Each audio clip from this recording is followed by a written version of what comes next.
Everybody, it's Jeremy. Welcome back to EA Tetragrammaton, where we are playing This is turn 62. Let's jump into things. Okay, so we've had an interesting couple of turns. We took the Throne of the Moon away from Pan. Pan has not won the game, so we're kind of in this interesting pattern of, I guess we're at war with Pan now, but it's okay. So let's see how things are actually going. So we have claimed the Throne of the Moon in the name of our god. We cast some augury, found nothing. Dark knowledge, found a sunken galley. This is cool.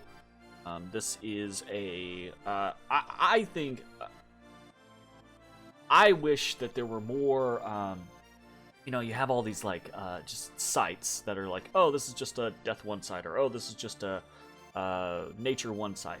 I think I've talked about this at length, but I think it would be so much more cool if there were more varied like bonuses and weird stuff like Sunken Galley. Okay, it's a Death One site, and you send a Death One can enter it to raise undead pirates or skeleton pirates or something like that. You know, it's just put in little cool shit like that into all of the, or the majority of the magic sites, and I think that gives so much more flavor to the game. But as it is, Sunken Galley is just a Death One site. That's cool. We do want more Death Gems, so that's nice. But in casting that Dark Knowledge, our Bone to the Enkidu Bone Reader was attacked by 3 Float Cats. Oh, great. Astral Corruption at its finest. So we've got the 3 of these Float Cat horrors. These things are pretty dangerous. They have decent hit points. They get a bunch of little bonuses, including fear, poison resistance, ethereal. They do float. They have damage reversal. They have spirit sight. Right, so very, very good, or very, very tough enemies, right? They have low protection and low skills overall, but they have high strength.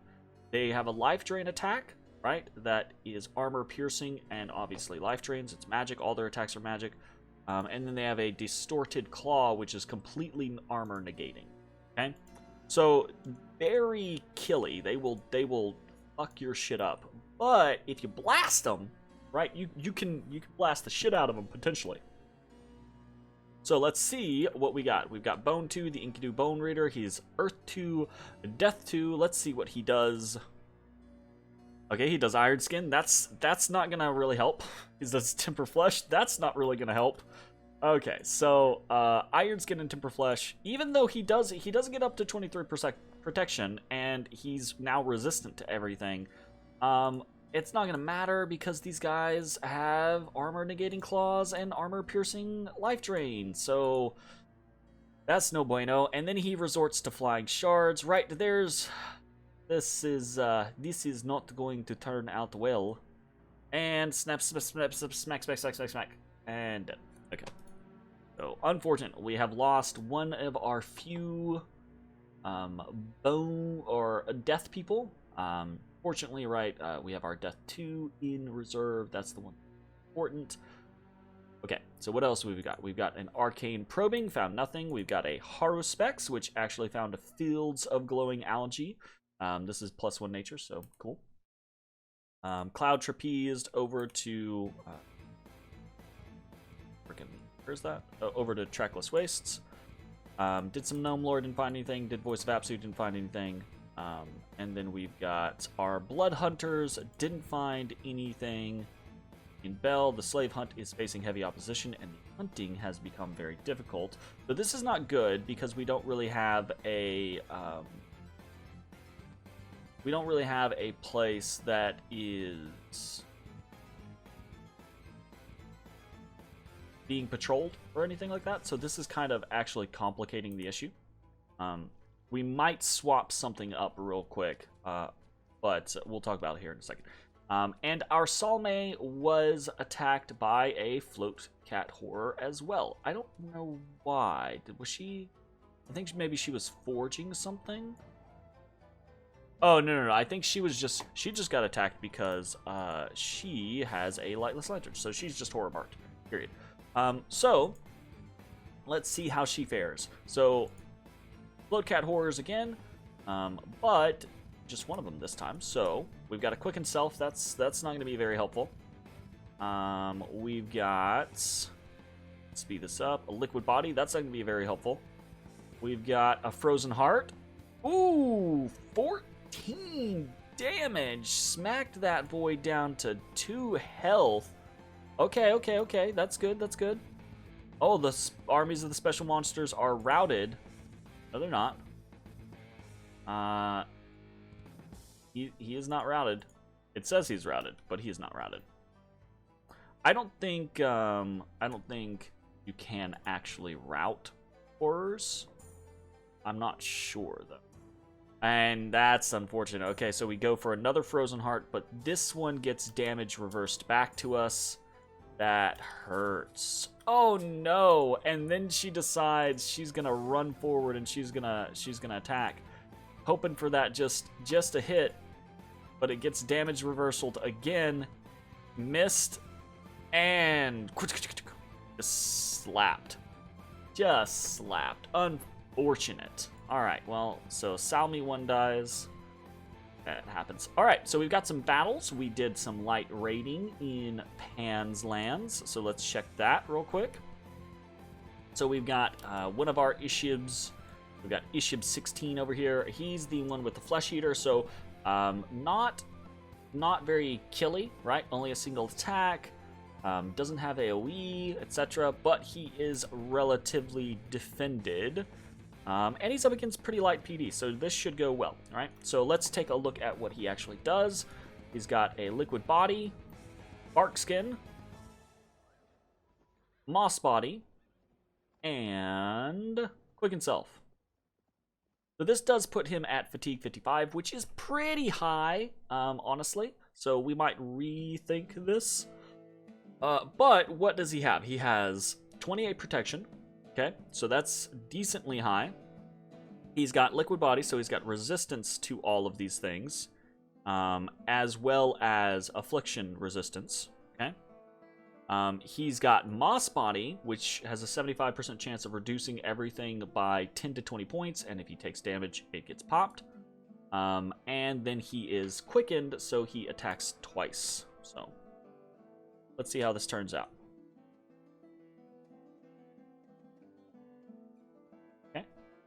So he is swinging. It's fairly hard when he actually hits someone. They generally die. More to the point though, he has decent defense skill. He has decent protection. And with Moss Body, he's just not taking any damage. The layer of resistance, right? Plus Moss Body, plus high protection. It's just stacking different defenses over and over and over again, and it makes it very hard for someone like Ishib, 16 over here, to actually get damaged, which is cool. So we win that one. We have taken control of the province of Cracked Earth. Our forces met no resistance. That was with our Yeti. And then we have another battle in Thorn Woods. This is another raid. Another Ishib. This one has the Frostbrand and the Shield of Gleaming Gold, so a little bit of a different setup, but still the same script up against a similar amount of province defense. Liquid Body, Bark Skin, Moss Body, Quicken Self. All right, so 27 protection, 22 defense, same defensive setup, but with a Frostbrand, this guy is able to smoke these peeps real fast. But he does fatigue out pretty heavily. So there is that concern. Not bad though, not bad. Alright, so obviously these are not perfect raiders. They have way more gear on them than would be invested in a normal situation. But the gear was basically free, right? Like almost all of the gear that we have on these two raiders, we got from killing Pan people. So we're just making use of what we've got, seeing how it goes. those went relatively well. I think probably the fatigue obviously is one of the issues. They're kind of casting a bunch. I could probably take out like bark skin and it not matter as much. I think we went from 25 to 28 with bark skin on one, and we went from 23 to 27 with bark skin on the other. And that is pretty good. That's pretty good. But I don't know if it's worth the 20 some odd fatigue points that they're getting for it. So I'm not sure. But we'll see. We've got a couple of unexpected events. We've got warring tribes causing unrest in Rim Mountains. So we've got an unrest boost and a population decrease. That's unfortunate. We've got a local lawgiver has caught a traitor in Alluvia. We've got a trial and execution, and we have gained his gold and a barkskin amulet for the cost of unrest. Fortunate. And then in Wick, villains have tried to seize control of the province, and we've got a little event battle here. We have not had much time. Ooh, that's a lot of villains. We have not had much time to get much of a province defense boost going on here, but this is heavy infantry and some heavy cav, and they are villains, so maybe, just maybe, we will win this. The heavy cav come in and they start doing decent work, but that is a lot. That is a lot of short bows coming out. And he just got, he kind of got smacked. Too many maces. So villains are that scenario of like, in small numbers, they are stupid weak. Just super, super bad. But in large numbers, they're actually kind of scary because you can fit so many of them into a square. You can fit 3 into a square. You have these decently hard hitting mace attacks. And that can be a little hard for province defense to deal with. If we'd had like, I think we were at 7 or so, maybe less. If we'd had 10 or 15 province defense in this this province, we would have smashed this probably. So that's unfortunate, but not a big deal. And then we have done some patrolling in Titan's Breath Peaks. Okay, so what is going on this turn? What do we have? This is mostly a holding turn, kind of in the same light as what we did last turn. Just consolidating things, trying to adjust, respond, get some infrastructure up while we are kind of trying to see how we are going to be handling this Pan scenario, right? Pan has been trying to, for their part, continue their throne push, but I think we've kind of reached that point where Pan is like, okay, all right, the throne rush is now over, right? I have taken Throne of the Moon, right? The Pan still has Sun, which is 3, Shattered, which is 3, Destiny, which is 3, so that's total 9. First Age, which is 2 for 11, and the Golden Throne, which is 2 for 13, right? But keep in mind, right, they have easy access to 6 thrones, and that's 5 of those thrones, and the 6th throne is the Throne of the Moon, right? So they need to get access to some of these other thrones, which I think they are trying to do, like down here, right? Like I think this is one of those 6 that I think here they were trying to get access to it, right? Like trying to drive through Mictlan or something like that. But basically, it's they're gonna have to do way more now to be able to actually complete this this victory. Especially since now in Raphabolia, I think it's likely that Hinnom takes this next turn. So hopefully, what this means is that the threat of a quick Pan victory is now past, which means we need to be thinking about the long haul. Okay. And that's good. our plan goes back to what it was previously, right? Infrastructure, running up death, trying to put up Well of Misery, and then trying to go for hearts. Okay? So, what are we doing to try to support that plan? Well, first and foremost, the main focus is still going to be holding Titan's Breath Peak, because if we do lose Titan's Breath to Pan, and Pan comes in and just wrecks it, takes it back from us, etc., that's not going to be good, right? That does put the Pan Throne Rush back on the table. So, we're continuing to build up here. We're actually going to be putting a temple here in Titan's Breath Peaks. One of the best things that we can do, now that we hold Gift of Health, one of the best things that we can do is try to push our Dominion. Having strong Dominion means that we are going to be significantly harder to defeat within our Dominion. Or having Gift of Health means we're going to be significantly harder to defeat within our Dominion. And as you saw with like these Ishibs, right? Even just striking out, like being in our Dominion and then attacking out of our Dominion, keeps that temporary health boost on us for a moment, right? So normally we have 24 hit points on this Ishib, but he had, I want to say, 40 hit points when he attacked Simri. We can check that real quick. And that's because your hit points are basically kind of set at the beginning of a turn. And then if you move, right, your hit points don't just magically, oh, you're out of the Gift of Health, your hit points reset to what they were. No, your hit points stay where they're at. You can kind of cheese that with your gods and things like that too.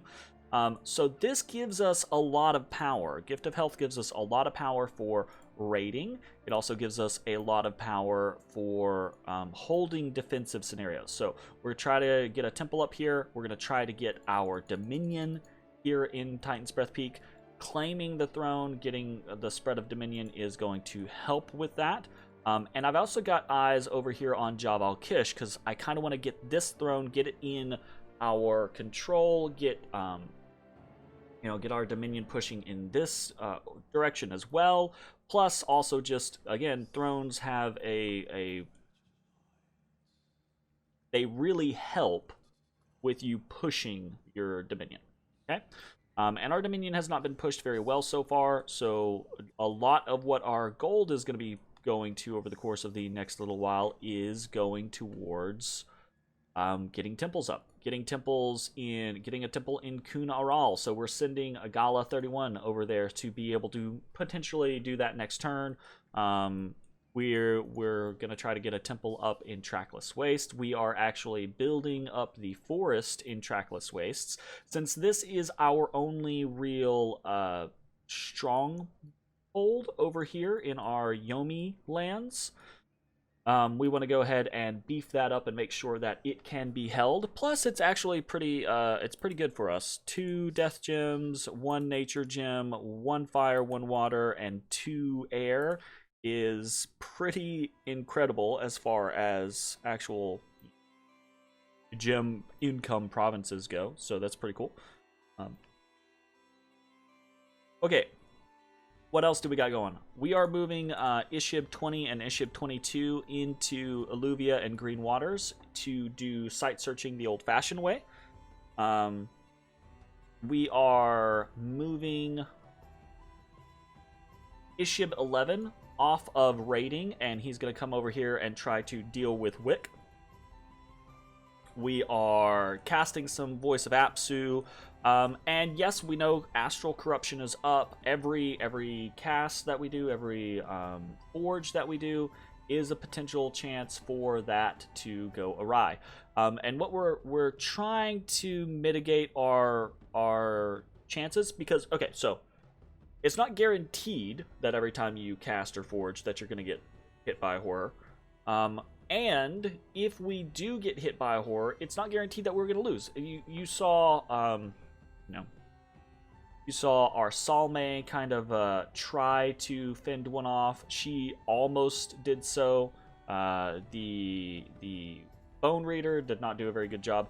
But if you take like this Ishib, right, with a water bracelet, I've gone and put like some personal gems on a couple of people who are going to be doing things, just to try to give them a little bit more of a chance, right? It's possible that he goes, oh shit, water elemental, right? It's also possible that he doesn't, but this is a low commitment opportunity cost, basically, to be like, and maybe this will help him live if he gets attacked by horrors. Probably won't, but we'll see, okay? And we've done that on a couple of different people. So, speaking of which, I was going to do that on him. So we can actually, like, do an air elemental if we want, right? Oh, no, he would have to do 2. There we go. Alright, so we're doing remote site searches. We're trying to protect our people while doing our remote site searches, etc. Put 1 over here or 2 over there. We are moving people back and forth. Mostly this is just ferrying troops. We are attacking from Simri into Scraw Point. We are attacking from Cracked Earth into White Peaks. And other than that, it is mostly just research time, right? We are going to finish Enchantment 8 this turn. We will also finish Thaumaturgy 5 this turn, and we'll make a little bit of a dip into Conjuration 5 this turn. The following turn, we should be able to finish Conjuration 5, which moves us into, we should be able to finish Conjuration 6, rather. Which gives us a couple of options, but really, we're mostly just focused on stuff for later, right? It does give us Flame Spirits, so we might start doing that. We might go ahead and boost and just go for the Flame Spirits because it gives us options. Or we might not, we'll see. Then we're going to be on to 7, which the main focus there, we get a bunch of things as we go up this, but the main focus is we're going for Mound Fiends. Mound Fiends are going to allow us to climb in death for the focus of getting to 8 for Well of Misery, and then going to 9 for Tartarian Gate. So this is going to be a lot of stuff. This is a pretty intense amount of shit, right? So interested in all of this. Also, we're in climbing up to 8, we also get access to Fairy Court. Fairy Court is going to give us access to Air 3 without having to boost in air, potentially. Because we are starting to get back up to the point to where we have a decent pile of air gems, but we've used so many air gems over the course of the game. We've used so many water gems now. We were up to nearly 200. So we got to be careful about all of the gem usage that we have. We're trying to take a couple turns and basically recoup on it so that we have a decent base. This is why this and the combination of Astral Corruption is why we're not making use of, yet again, of all of our hammers. We will be using hammers as the need arises, right? Like, for example, I'm not just stopping on Enchantress 1. In fact, I've just thrown fire gems on her in case she's like, if she gets attacked, right? It's going to be, well, hopefully she will use those fire gems to save herself. If she doesn't, then I lose 5 fire gems and a Dwarven Hammer and an Enchantress. So, but that is worth the chance of continuing to produce Lightless Lanterns. So as it is worth the risk and is necessary, basically, we will continue to produce things with our forging capabilities. But I'm hoping, like, no one's happy that Astral Corruption is up. So I'm hoping that someone is going to be like, okay, yeah. Or that people together combined are going to be like, oh, okay, no, right? So fingers crossed on that. And if not, then we'll either try to handle it ourselves in the long run, or more likely, we will just deal with it. Okay? So what else is happening? Not a lot of crazy stuff is happening. we are mostly just in a holding pattern right now. We want to see once we get Titan's Breath protected, or once we see what else Pan is willing to do.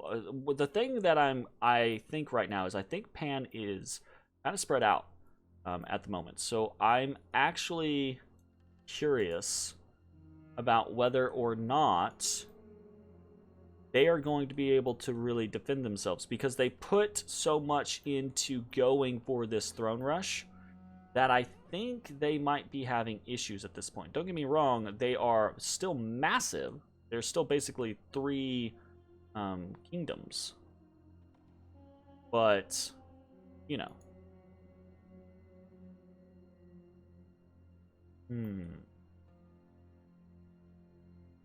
We're 2.5 kingdoms. I said 2.5. We're 2.25 kingdoms. Yeah. Alright, I'm just thinking about random stuff at this point. So I'm going to go ahead and end the session here. We'll see you next time. Bye, everybody.